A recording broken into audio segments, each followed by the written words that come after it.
자, 오늘은 베드로의 삶을 쫓아가면서 어떻게 보면은 베드로 개인뿐만 아니고 우리에게도 굉장히 중요한 베드로의 신앙 고백을 한번 쫓아가 보도록 하겠습니다. 성경으로는 마태복음 16장 13절에서 19절입니다. 이건 한번 교독을 한번 할까요? 16장 13절에서 19절인데 마지막은 같이 읽도록 하겠습니다. 제가 먼저 읽겠습니다. 예수님께서 가이사랴 빌립보 지방에 들어오사 자기 제자들에게 물어 이르시되 사람들이 나 곧 사람의 아들을 누구라고 하느냐 하시니 그들이 이르되 어떤 이들은 주께서 침례자 요한이라 하고 어떤 이들은 엘리야라고도 하며 다른 이들은 에리야미야나 대언자들 중에 하나라고 하나이다 하거늘 그분께서 그들에게 이르시되 그러나 너희는 나를 누구라고 하느냐 하시니 시몬 베드로가 대답하여 이르되 주는 그리스도시요 살아계신 하나님의 아들이시니다 하매 예수님께서 그에게 응답하여 이르시되 바요나 시몬아 네가 복이 있도다 그것을 내게 계시하니는 살과 피가 아니요 하늘에 계신 내 아버지시니라 또 내가 내게 이르노니 너는 베드로라 이 반석 위에 내가 내 교회를 세우리니 지옥의 문들이 그것을 이기지 못하리라. 내가 하늘의 왕국의 열쇠 같이 읽겠습니다. 내가 하늘의 왕국의 열쇠들을 내게 주리니 무엇이든지 네가 땅에서 묶으면 그것이 하늘에서 묶일 것이요 무엇이든지 네가 땅에서 풀면 그것이 하늘에서 풀리리라. 아멘. 자, 뭐 우리가 잘 알고 있는 것처럼 마태복음 16장 이 부분은 너무 중요하죠. 베드로의 개인적인 신앙 고백을 뛰어넘어서 예수님께서 약속하신 이 교회 안에 들어온 모든 사람들의 어떻게 보면 동일한 신앙 고백이 되니까 그렇습니다. 그런데 이 신앙 고백을 하기 전에 어떤 도시를 한번 성읍을 한번 쫓아가 보도록 하겠습니다. 성경에서는 어떤 지명이나 지명이라고 해야 되겠죠. 어떤 도시나 지명 같은 게 이게 사람들이 설명하는 것보다 더 강력한 그런 의미를 담고 있는 게 많습니다. 많은데 이제 약간 부정적인 의미가 좀 있습니다. 바로 이제 오늘 읽었던 가이사랴 빌립보입니다. 저번에도 한번 말씀을 드렸습니다. 이 도시는 왜 중요하냐? 물론 사도 예수님께서 질문했던 것도 있지만은 여기서 이제 드디어 교회에 대한 언약을 이제 한 것으로도 유명합니다. 자, 가이사랴 빌립보를 한번 보시면 아시겠지만은 이스라엘에서 최북단에 있는 도시입니다. 그러니까 어느 정도 북단이냐? 바로 위에가 헤르몬산이에요. 헤르몬산 바로 밑에 기슭에 있는 도시가 가이사랴 빌립보인데 그러니까 최고로 높기도 하거니와 가장 위에 있는 도시입니다. 드디어 예수님이 여기서 이 질문을 하세요. 그런데 이 질문이 굉장히 중요하죠. 이제 드디어 예수님께서 모든 공생애를 거의 마무리하는 시점입니다. 이제 드디어 이 도시부터 내려와요. 쭉 내려와서 어디까지 내려오느냐? 저기 어디입니까? 세상에서 가장 낮은 도시. 갑자기 생각이 안 나네. 저기 사해 밑에 있는 도시요. 저도 이게 머리가 좀 깜빡깜빡하네. 가장 밑에 있는 도시 여리고 여리고까지 내려와서 이제 드디어 예루살렘으로 올라가면 이렇게 해서 끝이 나요. 자, 그런데 이 도시를 우리가 약간 기억해 볼 필요가 있습니다. 왜냐, 이 도시 이름이요 여호수아 시대 때는 바알갓으로 나옵니다. 여기 보면은 여호수아 11장 17절에 보면 바알갓인데 바알의 행운, 뭐 바알의 복 그런 의미를 갖고 있습니다. 사사기 3장 3절에는 바알 헤르몬 그러니까 이게 바알하고 관련됐구나. 맞습니다. 바알의 도시예요. 옛날에는. 자, 그런데 이게 헬라 시대로 넘어오면은 이 도시 이름이 파네였습니다. 판이라는 이름이에요. 판에 속한 도시라는 뜻입니다. 이게 이제 현대어로는 이 이제 발음이 이제 약간 아랍어랑 결합해서 바니아스라고 이제 변하죠. 자, 이게 가이사랴 빌립보인데 이 도시 이름을 왜 가이사랴 빌립보라 지었는지 약간 이해할 필요가 있습니다. 자, 보시는 것처럼 제가 한번 얘기를 나눈 적이 있습니다. 바알과 판의 성읍이라고 하는데 우리가 잘 알고 있는 건 바알이라는 것은 주인이라는 뜻입니다. 주인, 남편, 주권자. 우리가 바알신 그러면은 뭐 사탄이죠. 주권자. 흑암의 주권자죠. 바알. 자, 그러면 왜 판이냐? 자, 이 보면은 가이사라 빌립보 지방에 보면은 예수님 당시 때는 어떤 게 있었냐면은 이제 그림 보시면 알겠지만은 아우구스투 신전이 있어요. 이미 로마 시대에는 이미 황제가 되면은 다 신으로 만들었어요. 신교가 시킨 거죠. 자, 이때 이제 헤롯 대왕이 이 아우구스투 신전을 만들어요. 그런데 뒤에가 뭐가 있느냐? 판의 동굴이 있습니다. 이 판이라는 판신이 있는데 머리는 뿔이 달렸고 몸통은 사람인데 저기 뭐야 발 뒤쪽 이쪽으로는 염소처럼 생긴 그런 신이 있습니다. 그러니까 뭐 반신 반수 뭐라고 해야 되나 반수관인 반인 어쨌든 그런 이제 신화 속의 인물인데 이 판의 동굴을 옛날에는 하데스의 문이라고 됐습니다. 이게 지옥의 문이죠. 여기까지는 예수님 시대 때 있었던 거예요. 나중에는 이제 거기다가 제우스 신전도 만들고요, 판의 신전도 만들고. 그러니까 이 가이사라 빌립보 지방이 상당히 이 동네가 굉장히 우상숭배의 도시라는 걸 알 수가 있습니다. 자, 예수님께서 바로 이 도시에서 이제 이 말씀을 하시는 것은 뭐냐? 이게 어떻게 보면은 그 당시의 배경이에요, 이게. 그러니까 왜 가이사라 빌립보가 됐냐?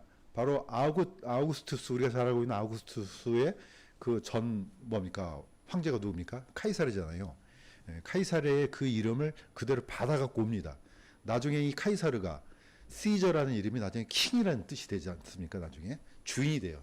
로마는 원래부터 공화정이었는데 나중에 왕정으로 바뀌면서 이 킹이라는 거에 굉장히 부정적이기 때문에 그냥 왕 이런 말보다는 프린캡스, 신의 1인자 이런 식으로 약간 트릭을 씁니다. 어쨌든 시저는 그런 이름이 되죠. 그래서 가이사르, 빌립보는 누굽니까? 시저의 헤롯 대왕의 아들이 그 이 도시를 개발한 다음에 가이사라 빌립보라는 이름을 붙인 겁니다. 그러니까 이 도시 자체가 뭡니까? 다 인간의 왕, 어둠의 왕 이런 것들이 다 섞여 있는 겁니다. 자, 지금도 있습니다. 보니까 살펴보니까요. 지금 점선으로 돼 있는 그 부분 있잖아요. 현재의 모습이 그대로 남아 있습니다. 지금도. 그러니까 옛날이나 지금이나 이 도시는 약간 좀 문제가 있는 도시구나. 자, 그런데 오늘 좀 보시면 아시겠지만은 성경에도 있습니다. 판이란 것. 보통 우리가 판 그러면은 팬데믹 할 때 펜이 영어로는 페인이지만은 헬라어로는 판입니다. 모든 것이란 뜻이에요. 모든 것. 자, 가운데 있는 이제 그림처럼 이렇게 생겼어요. 그래서 팸플릿이라고 그러죠. 이제 신화 속에서는 이 판이 어떤 ним프를 좋아했었는데 그 ним프가 도망을 가면서 나중에 갈대로 변하는데 그 갈대를 잘라서 이 플룻을 만들죠. 그래서 팸플룻. 여기서 나온 게 판입니다. 팬데믹, 모든 질병, 전 세계적인 질병, 팬데믹 이렇게 나오죠. 또 판하고 관련된 게 뭐가 있을까요? 그것밖에 생각이 안 나요. 어쨌든 모든 것인데 왜 모든 것이냐? 얘는 그러니까 뭐 신화도 여러 가지 학설이 그 관점이 있는데 제우스의 아들이라고 했다가 뭐 헤르메스의 아들이라 했다가 뭐 여러 가지가 있습니다. 어쨌든 얘가 너무 괴상하게 생겨서 올림푸스 신들한테 보여주니까 신들이 너무 기뻐했다는 거예요. 모든 신들을 기뻐하게 하는 자에서 판이라는 단어가 나왔다고도 해요. 또 판 자체가 파에서도 나왔대요. 왜냐하면 기르다는 뜻이거든요. 그러니까 얘가 어떤 목양의 신 또는 사냥의 신도 돼요. 반대로. 그다음에 이 판이 보면은 형상이 염소잖아요. 원래 이 염소가 굉장히 야행성이고 그러니까 좀 좋지가 않습니다. 그런데 같은 단어로는 쓰는데 이사야는 이렇게 돼 있습니다. 13장 19절에서 20절에 제가 읽겠습니다. 바벨론이 하나님께서 소돔과 고모라를 멸하신 때와 같이 되리니 음울한 창조물들이 그들의 집에 가득하고 사티로스들이 거기서 춤추고. 이 사티로스라는 이 단어가 나오거든요. 특이하게. 다른 데는 다 뭘로 되냐? 염소, 들량 이렇게 돼요. 그런데 킹제임 성경에는 사티로스라는 단어를 써요. 이게 사실 신화에 나오는 사티루스 단어와 똑같습니다. 영어로는 세터 뭐 이렇게 됐는데 헬라어로는 사티루스입니다. 자, 염소인데 바로 이런 애들이에요. 나중에 바벨론이 무너지면은 별이별 이상한 애들이 거기서 춤을 추고 그러니까 난장판이 된다는 뜻입니다. 바로 이런 신들을 섬겼던 데가 어디입니까? 가이사라 빌립보예요. 그러면은 예수님께서 왜 이런 질문을 하셨겠냐 이거예요. 모든 사역을 마무리하고 드디어 질문한 게 뭐냐면은 사실 이거예요. 누가 주권자냐 지금 그 얘기를 묻는 거거든요. 모든 사역을 마무리하고요. 이제는 예수님께서 보여줄 거 다 보여주셨어요. 하나님의 아들이라는 거 보여주셨고 그리스도인가 보여주셨고 드디어 모든 사역을 마무리하고 제일 위에 가서 자 물어본 겁니다. 이제 사람들이 나를 누구라 하지? 그러면 사람들이 혹시 옛날 그 그리스 신화에 나오는 뭐 이런 신들 아닐까? 별의별 얘기가 다 돌아다니겠죠. 자, 그 얘기를 했더니 이런 질문이 이제 대답이 나왔습니다. 그러니까 제자들이 침례 요한, 엘리야, 에레미야 아니면 어떤 대언자 네 종류로 나옵니다.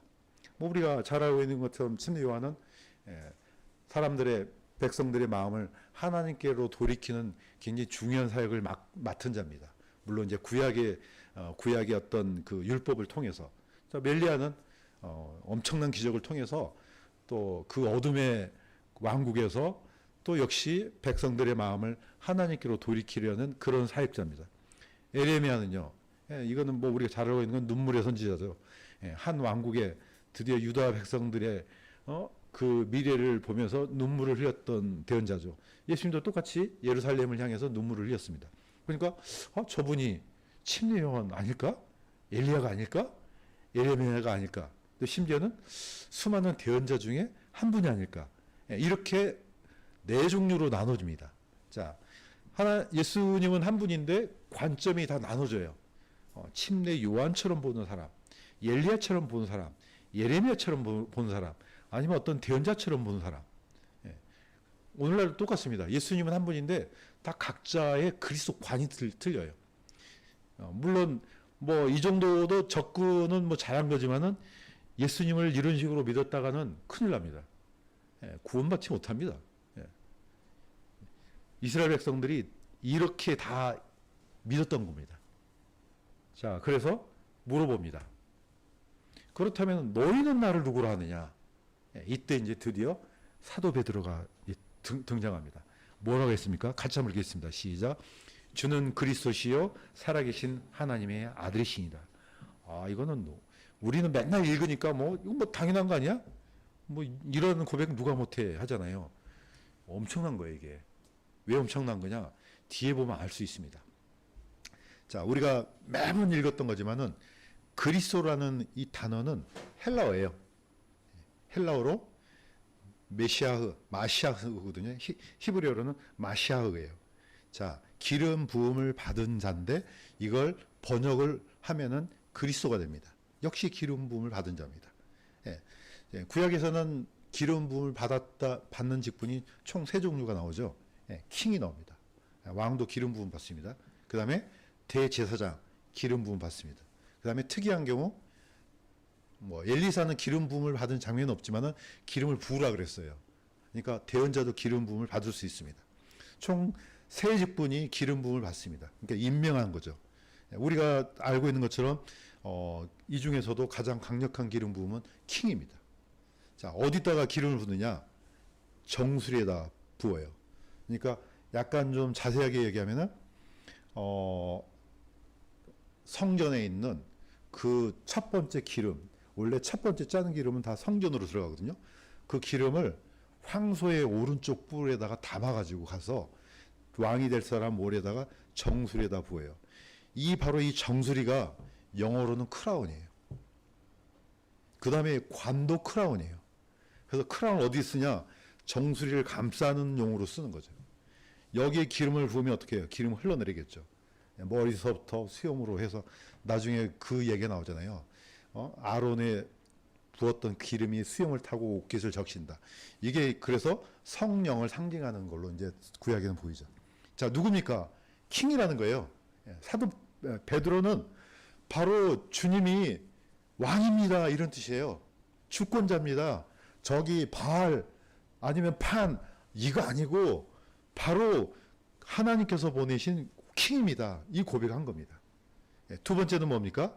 살아계신 하나님의 아들입니다. 이거 어마어마한 거예요. 하나님의 아들이란 뜻은 당신이 하나님이에요, 이 뜻이에요. 두 가지는요 엄청난 고백입니다. 자, 이걸 이해를 하려면은 유대인들의 관점을 좀 볼 필요가 있습니다. 하나님의 아들, 창조의 주권자, 요한복음 5장 18절에 제가 읽겠습니다. 유대인들이 이런 이유로 더욱더 그분을 죽이려 하니라. 이는 그분께서 안식일을 어길 뿐 아니라 하나님이 자기 아버지라고 말하여 자기를 하나님과 동등하게 만드셨기 때문이라. 자, 이 말은 뭡니까? 유대인들의 관점에서는 하나님이 내 아버지야, 또는 내가 바로 하나님의 아들이야, 이 말은 하나님하고 똑같다는 뜻이에요. 다시 말해서 창조주라는 뜻입니다. 그분이 이 세상을 만든 창조주예요. 그러니까 예수님이 내가 바로 창조주야 이래 봐요. 그러면 아 그래요? 유대인들이 그러면 얼마나 좋겠어요. 안 믿었습니다. 이거는 신성모독이야. 그래서 예수님이 십자가에 못 박힌 그 제목 중에 하나가 바로 이것 중에 하나입니다. 하나님의 아들이란 것. 이것을 어떻게 유대인들 관점에서 봤느냐? 아니 지가 하나님이래. 이거 가만 안 놔도 이 중에 하나가 들어갑니다. 그 다음에 성전을 헐라. 이것도 들어갑니다. 그러니까 어떻습니까?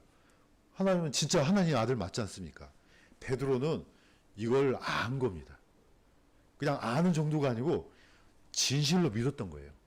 그러니까 어떻게 보면 이 두 가지는요 엄청난 겁니다. 주님이 그리스도란 말은 나의 왕입니다. 나의 주권자입니다. 이 뜻도 되고요.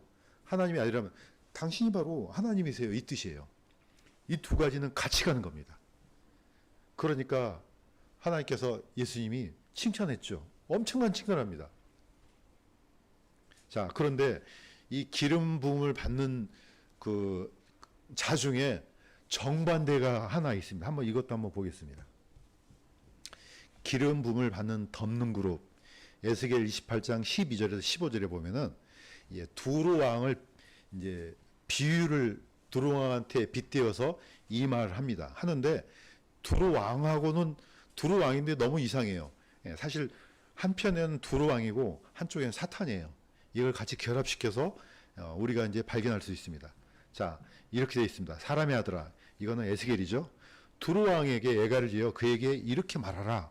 자, 너는 기름 부음 받은 덮는 그룹이다. 네가 창조된 날부터 네가 내 길에서 완전하였는데 마침내 네 안에서 불법이 발견되었다. 누굽니까? 사탄이에요. 그러니까 두로 왕처럼 교만한, 그 다음에 사탄처럼 교만한, 이게 같이 결합이 되는데 뭐라고 칭하느냐 하면은 기름 부음을 받았다 놈이다. 그러면 사탄이 기름 부음을 받았다, 이 말은 뭡니까? 임명됐다는 뜻이거든요. 뭔지 모르지만은 엄청난 직분을 받고 뭔가를 인도하고 지도하는 자라는 뜻이죠. 자, 덮는 그룹이라고 나눈 것은 이 그룹 하면은 복수형이 케루빔이에요. 사실 날개가 달린 천사가 있습니다. 그룹이에요. 하나를 가리키는 그룹이라고 둘 이상은 케루빔이라 합니다. 그러니까 뭔지 모르지만은 엄청난 존재입니다.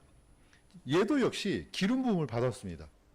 예수님도 기름 부음을 받았던 것처럼 얘도, 사탄도 기름 부음을 받았습니다. 그러니까 어마어마한 존재죠. 이 존재가 이제 어디로 쫓겨 내려옵니까? 이제 땅으로 쫓겨서 내려왔죠. 지금 우리가 알고 있는 수많은 마귀들의 활동들이 얘의 지시를 받고 이제 하는 거죠. 자, 한 번 더 보면은 속죄수에 케루빔이 나옵니다. 뭐가 있습니까? 날개가 있죠. 성경에는 뭐 다른 종류는 모르겠어요. 앞으로 이제 더 있을지 모르겠지만은 딱 두 종류가 나옵니다. 날개를 가진 생명체는 케루빔, 구루바하고 세라핌이 나옵니다. 스랍이라고 그러죠. 자, 세라핌은 날개가 세 쌍이에요. 총 6개가 달렸죠. 케루빔은 한 쌍이에요. 2개가 달렸죠. 자, 이 두 쌍이 속죄소 양쪽 끝에 이렇게 덮고 있어요. 날개로 이제 덮고 있죠. 피를 어디다 뿌립니까? 이 사이에다 뿌리는 거예요. 대제사장이 이 날개 아래에다 피를 뿌려요. 그러면은 두 케루빔이, 두 그룹이 보는 거죠. 이제 상징적인 거죠. 뭐냐? 증거가 되죠. 피가 뿌려졌구나. 그래서 천사가 하는 일 중에 하나가, 중요한 일 중에 하나가 뭡니까? 증거입니다. 증거. 네가 예수 그리스도를 부인해? 그러면 나도 천사들 앞에서 너희를 부인할 것. 예수님이 하신 얘기예요. 너희가 사람들 앞에서 날 시인했어. 나도 천사들 앞에서 나도 시인할 거야. 예, 증거죠. 그래서 누군가는 뭐 그런 얘기를 합니다. 우리의 모든 일거수일투족이 다 기록된대요. 누가? 천사가.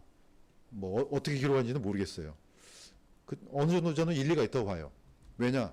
증거, 물론 하나님이 다 아시지만은 왜 이런 시스템을 만들어 놨겠습니까? 이건 증거로 삼는 거죠. 이것도 어떻게 보면 증거지 않습니까? 제가 죄를 저질렀고, 야, 이거 너무 괴로운데, 나중에 대제사장이 피를 가지고 이 법궤 위에다 뿌렸어요. 그 다음에 어떻게 됩니까? 예, 구약의 시스템으로는 1년 동안 지었던 죄가 다 말끔하게 다 사라집니다. 예, 영원하지가 않은 게 문제죠. 예, 딱 속죄일에 그거 뿌리고 나면은, 이제 안심이다. 예, 또 내년에는 또 뿌려야 돼. 그러니까 이거는 안 되는 거죠. 어쨌든 뒤에 있는 양쪽에 있는 생명체가 그룹이라는 뜻입니다. 바로 아까 에스겔서에 그랬잖아요. 덮는 그룹이라고 났지 않습니까? 그러니까 뭔가 엄청난 존재인 거죠. 자, 얘도 역시 이제 기름 부음을 받는 거죠. 자, 예수님도 기름 부음을 받았던 것처럼. 자, 그런데 베드로의 고백이 나온 직후에 예수님께서 이렇게 얘기하십니다. 자, 이거는 마태복음 16장 18절인데 같이 한번 동시에 읽겠습니다. 시작.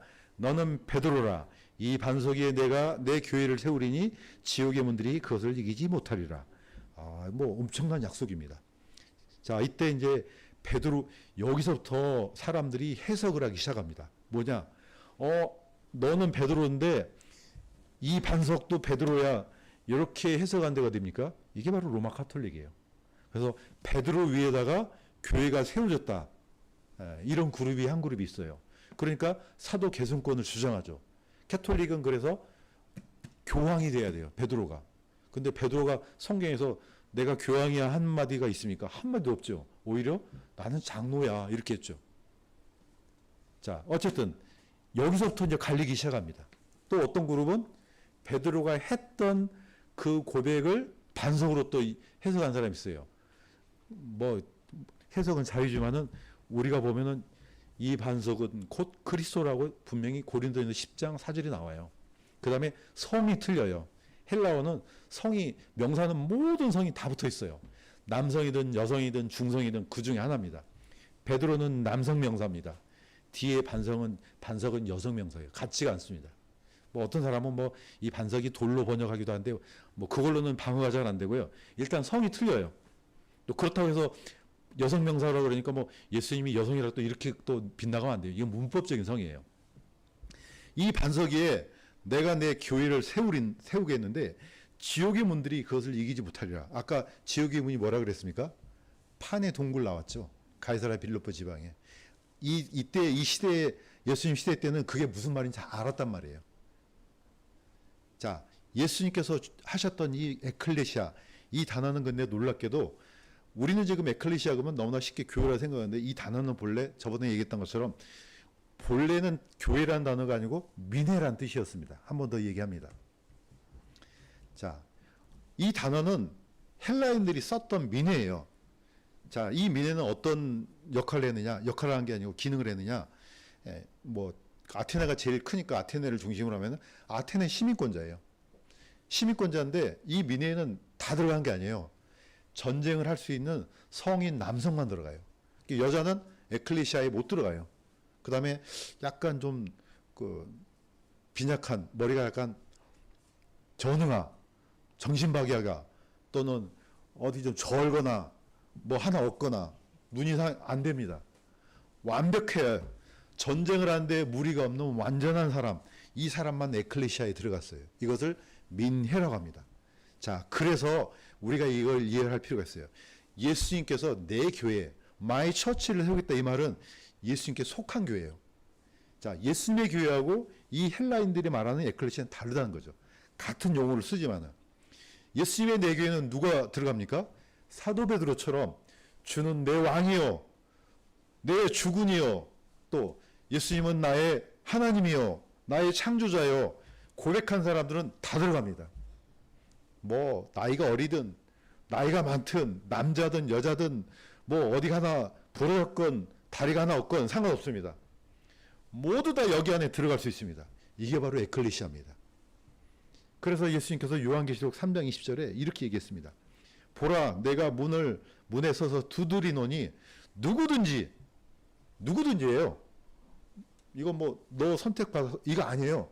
누구든지 내 음성을 듣고 문을 열면 내가 그에게로 들어가 그와 함께 만찬을 먹고 그는 너와 함께 먹으리라. 다시 말해서 가장 가족이 된다는 뜻이죠. 하나님의 가족이 된다. 누구든지 이 문을 열면, 근데 열어주는 건 누가 열어줘야 돼요? 그 사람이 열어줘야 돼요. 뭐 갑자기 지나가는데 너 선택받았어. 하나님의 가족. 이게 안 됩니다. 저는 이걸 굉장히 좀 다른 목사님으로부터 들었는데, 다른 목사님이 그런 얘기를 하더라고요. 누가 마귀 들린 사람이 있었는데, 막 여러 가지를 했대요. 막 예수 이름으로 나가라 뭐하라 안 되더래요. 그런데, 이게 마귀 들린 사람이 어떤 경우가 있냐면은 24시간 들린 게 아니래요. 그 중에 잠깐 제정신으로 돌아온 타이밍이 있대요. 바로 이때 그분 하는 얘기예요. 이때 복음을 전했더니 그분이 받더래요. 근데 받는 순간 그냥 속에 있는 것을 엄청나게 토해내더래요. 그러더니 멀쩡하게 돌아와서 마귀가 나갔다고 그러더라고요. 그래서 자기가 이런 경험을 했기 때문에 뭐 다른 건 소용없다. 바로 그 사이 잘 파악해서 복음을 전하라 그러더라고요. 약간 저는 일리가 있어 보입니다. 뭐 다 그런지는 모르겠지만 어쨌든 예수님도 똑같습니다. 문을 두드리는 것은 하나님이 두들겨요. 또 우리가 복음으로 두들깁니다. 여는 거는 그 사람이 열어야 돼요. 이거 안 열면 뭐 하나님이라도 구원 못 시킵니다. 열어줘야지 가서 들어가는 거죠. 자, 어쨌든 에클레시아는 그래서 두 가지 단어가 나오죠. 에클레시아하고 큐리아케. 다시 한번 반복합니다. 에클레시아는 완전히 불러낸 물이에요. 분리에 초점이 맞춰져 있고, 퀴리아커는 주께 속했다는 뜻이죠. 오늘날 많은 사람들이 이걸 헷갈려 하는데, 이 처치라는 단어가 바로 퀴리아케에서 나온 단어입니다. 하나님께 속해야죠. 지금 얼마나 많은 사람들이 주일이면 교회 갑니까? 교회 간다 그래서 그러면 주께 속한 건 아니잖아요. 몸은 가요. 세상으로부터 떨어져서 교회 가지만은 어떻게 보면 에클레시아 무리에 둘 수도 있어요. 그렇지만 어떻습니까? 주께 속한 사람은 아니지 않습니까? 두 가지가 정확하게 맞아 떨어져야 된다는 거죠. 당연히 세상으로부터 분리되어 있지만은 동시에 하나님과 연합돼야 되는 거죠. 이게 같이 가야지 그 사람이 진짜 구원받았다 해야지 한쪽만 해서는 안 되는 거죠. 이게 양쪽 극단으로 가면 또 위험하죠. 나는 뭐 주께 속했기 때문에 뭐 교회 갈 필요가 있어. 이런 사람들 있어요. 그래서 무교회주의자가 있습니다. 이것도 아니죠. 이건 말도 안 되고.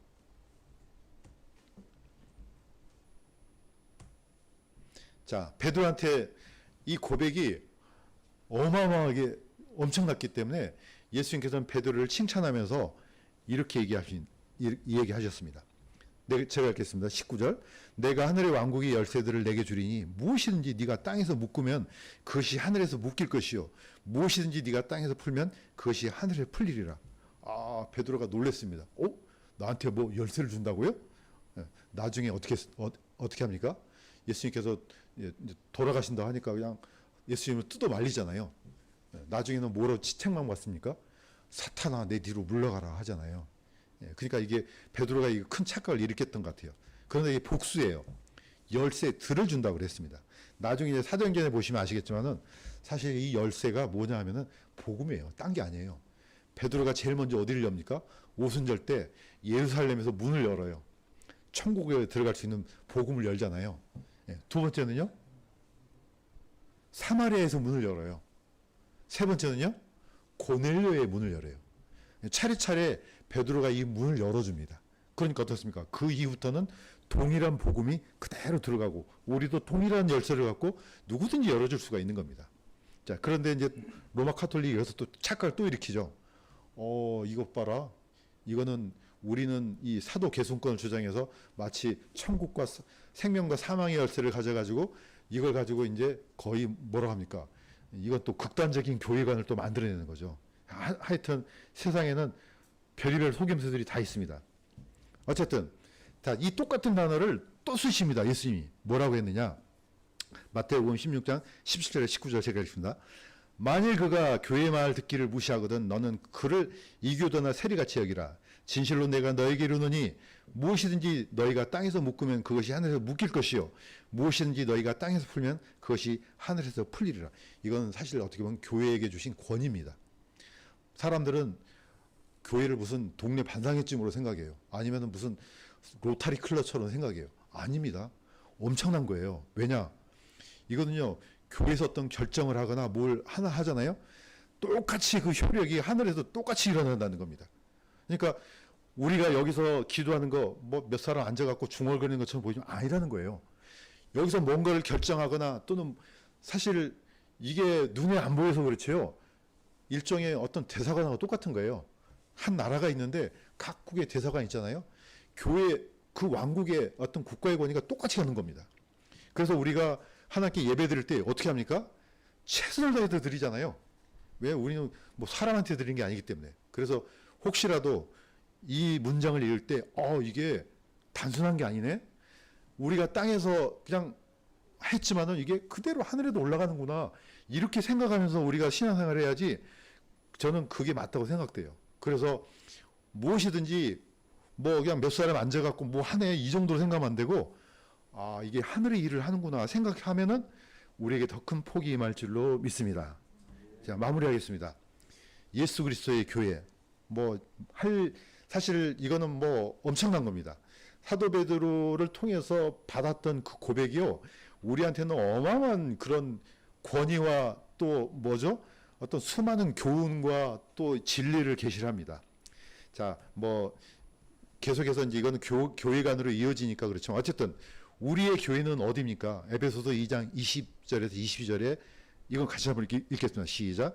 예수 그리스도께서 친히 으뜸 모퉁이 돌이 되시나니 그분 안에서 모든 건물이 꼭 맞게 함께 뼈대를 이루어 주 안에서 한 거룩한 전으로 자라가고 그분 안에서 너희도 성령을 통해 하나님의 처소로 함께 세워져 있느니라. 예수님께서 내 반석 위에 교회를 세운다 했으니까 그 반석 위에 아까 그냥 쑥 지나갔지만은 12 기초석이 세워집니다. 그 위에 건물이 서가는 거죠. 다 우리가 그 건물의 뼈대를 이루고 가는 거예요. 그러니까 집은요, 딱 하나예요. 예수님께 속한 사람만 이 집에 들어올 수 있습니다. 그러니까 나중에 집이 딱 완성되면은 사실 그 집은 이 지상에는 끝나는 겁니다. 우리가 지금 어떻게 보면 그 집을 만들어가고 있는 겁니다. 그래서 우리가 예배 드리는 것도 그렇고 여기서 기도하는 것도 그렇고 다 뭡니까? 집을 만들어가는 겁니다. 이렇게 해서 우리는 어떻게 보면 개인적으로는 누구의 혜택을 보고 있습니까? 사도 베드로가 했던 이 엄청난 고백이 위에 세워지는 겁니다. 물론 예수님의 반석 위에 세워졌지만은 그 고백을 동일하게 해야 되는 거죠. 이거 흐트러지면 안 됩니다. 그래서 우리는 사도 베드로가 뭐 나중에 실수도 하고 막 엄청난 일도 저지르지만은 이분이 중요한 이유는 뭡니까? 너무너무 핵심적인 일을 했기 때문에 그렇습니다. 그래서 베드로의 삶을 쫓아가면서 다음 시간에도 동일한 하나님의 은혜가 있기를 주님의 이름으로 간구드립니다.